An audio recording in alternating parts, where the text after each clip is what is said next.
Hi viewers, welcome to South Indian recipe. இன்றைக்கி இந்த வீடியோவில் நம்ம பார்க்க போகிறது வந்து மாங்காய் ஊறுகாய்.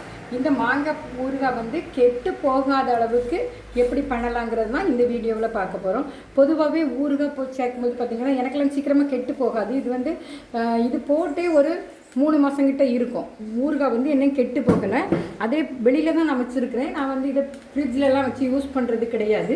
அதே போல் தான் இன்றைக்கி இந்த மாங்காய் ஊறுகாயும் பண்ணியிருக்கிறேன். இந்த மாங்காய் ஊறுகாய் வந்து ஊறுகாய் இல்லாமல் எப்படியும் நம்ம சாப்பிட முடியாது. ஏதாவது சாப்பிடும்போது கடைசியில் நம்ம கொஞ்சம் தயிர் சாதம் சாப்பிடும்போது வந்து ஏதாவது ஒரு ஊறுகாய் தொட்டு சாப்பிடும்போது டேஸ்ட்டாக இருக்கும். நான் இன்றைக்கி போட்டுக்கிறது இந்த மாங்காய் ஊறுகாய். இதை எப்படி பண்ணலாம், கெட்டு போகாத அளவு எப்படி பண்ணலாங்கிறத தான் இந்த வீடியோவில் பார்க்க போகிறோம். வாங்க.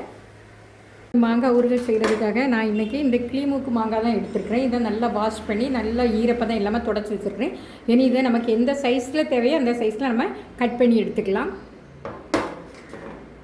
இப்போ பார்த்திங்கன்னா மாங்காவை நல்லா துண்டு துண்டாக வெட்டி இதில் வெட்டும்போது கூட இதில் பார்த்திங்கன்னா இந்த பால் இருக்கும்.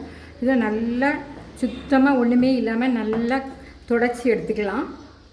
கட் பண்ணி தொடச்சி வச்சதை ஒரு மண் பானையில் போட்டு வச்சுருக்கிறேன். இப்போ இது கூட வந்து உப்பு, நான் ஒரு கைப்பிடி அளவு கல் உப்பு போட்டிருக்கிறேன். போட்டுட்டு நம்ம வந்து நல்லா குலுக்கி வச்சிடலாம். இப்படி ஒரு 12 மணி நேரம் இந்த உப்பில் ஊற விட்டுடலாம். மாங்காவை ஊற வச்சு 10 மணி நேரத்துக்கு மேலே ஆயிடுச்சு. இப்போ இந்த மாங்காய் நல்லா ஊறிடுச்சு. இப்போ இதில் வந்து தண்ணியும் சேர்ந்துருக்கும். இந்த மாங்காவில் உள்ள தண்ணியும் உப்பு இருக்கும். நம்ம இந்த தண்ணி இல்லாமல் மாங்காவை இப்படி தனியாக எடுத்துக்கலாம். ஃபஸ்ட்டில் மாங்காவை தனியாக இருத்தி எடுத்தாச்சு தண்ணி இல்லாமல். இந்த தண்ணி இதில் வந்து உப்பும் அந்த மாங்காய் தண்ணியும் கலந்தது. இந்த தண்ணி நமக்கு தேவையில்லை. இதை சேர்க்கும்போது வந்து மாங்காய் ஊறுகாய் சீக்கிரமாக கெட்டு போயிடும்.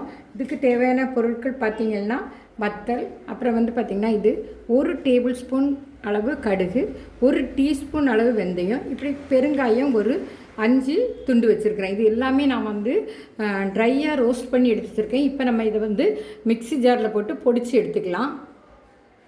இப்போ பார்த்திங்கன்னா ட்ரையாக இதை வந்து நான் வந்து நல்லா மிக்ஸி ஜாரில் போட்டு பொடிச்சு எடுத்துட்டேன். ரொம்பவும் நைஸாக பொடிக்கணும் வேண்டாம், இந்த அளவு பொடிச்சா போதும்.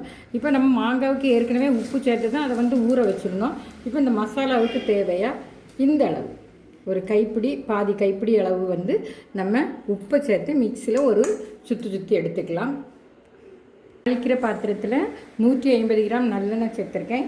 இந்த எண்ணெய் வந்து நல்லா சூடாயிடுச்சு. இப்போ நம்ம கொஞ்சமாக கடுகு போட்டுக்கலாம். கடுகு பொரிஞ்சிடுச்சு. இப்போ நம்ம கொஞ்சமாக கருவேப்பிலை, இதை வந்து நம்ம வாஷ் பண்ணி ஈரம் இல்லாமல் எடுத்து வச்சுருக்கேன். அதையும் நம்ம இதில் சேர்த்துக்கலாம். இப்போ நம்ம எடுத்து வச்சுருக்கிற மாங்காய், தண்ணி இல்லாமல் எடுத்து வச்சுருக்கிற மாங்காவையும் நம்ம இதில் சேர்த்துக்கலாம். சேர்த்து ஒரு 5 நிமிஷம் இப்படி எண்ணெயில் நம்ம வந்து இதை நல்லா கிளறி விட்டுட்டே இருக்கலாம். 5 நிமிஷம் இந்த எண்ணெயில் வதங்கினா போதும். அதே சமயத்தில் மாங்காய் குழஞ்சிடக்கூடாது, குழஞ்சா டேஸ்ட்டாக இருக்காது.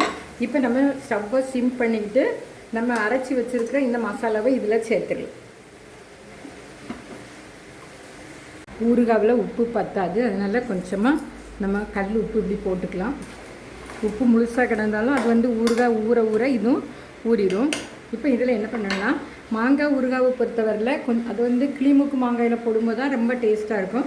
இதில் வந்து நான் கொஞ்சம் ஒரு அச்சு வெல்லத்தில் ஒரு வெல்லத்தை பொடிச்சு வச்சுருக்கிறேன். ஒரு அச்சு வெல்லத்தில் ஒரு பீஸ் எடுத்து நல்லா பொடிச்சு வச்சுருக்கிறேன். இப்போ இதில் நம்ம சேர்த்துக்கலாம்.